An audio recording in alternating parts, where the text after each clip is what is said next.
ಎಲ್ಲರಿಗೂ ನಮಸ್ಕಾರ. ಮೊದಲನೇದಾಗಿ ಸಬಿನಾ ವರ್ಧಾ ಚಾನಲ್ಗೆ ತಮಗೆಲ್ಲರಿಗೂ ಸ್ವಾಗತ ಸುಸ್ವಾಗತ.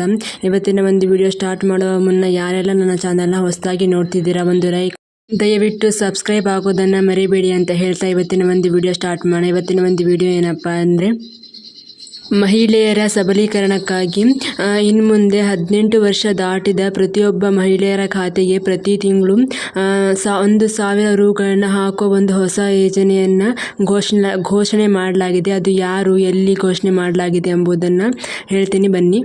ಕರ್ನಾಟಕದ ಗೃಹಲಕ್ಷ್ಮಿ ಯೋಜನೆ ಮಾದರಿಯಂತೆ ದೆಹಲಿಯಲ್ಲಿ ಆಮ್ ಆದ್ಮಿ ಪಕ್ಷ, ದೆಹಲಿಯ ಮುಖ್ಯಮಂತ್ರಿ ಅರವಿಂದ್ ಕೇಜ್ರಿವಾಲ್ ನೇತೃತ್ವದಡಿಯಲ್ಲಿ ಮುಖ್ಯಮಂತ್ರಿ ಮಹಿಳಾ ಸಮ್ಮಾನ್ ಯೋಜನೆಯನ್ನು ಘೋಷಿಸಲಾಗಿದೆ. ಈ ಒಂದು ಯೋಜನೆ ಅಡಿಯಲ್ಲಿ 18 ವರ್ಷ ದಾಟಿದ ಎಲ್ಲ ಮಹಿಳೆಯರ ಖಾತೆಗೆ 1,000 ರೂವನ್ನು ಜಮಾ ಮಾಡುವುದು ಈ ಒಂದು ಯೋಜನೆಯ ಉದ್ದೇಶವಾಗಿದೆ. ಈ ಒಂದು ಯೋಜನೆಯನ್ನು ದೆಹಲಿ ಸರ್ಕಾರದ ಹಣಕಾಸು ಸಚಿವೆಯಾದ ಆಶಿತಿ ಅವರು ವಿಧಾನಸಭೆಯ ತಮ್ಮ 10ನೇ ಬಜೆಟ್ನಲ್ಲಿ ಘೋಷಿಸಿದ್ದಾರೆ.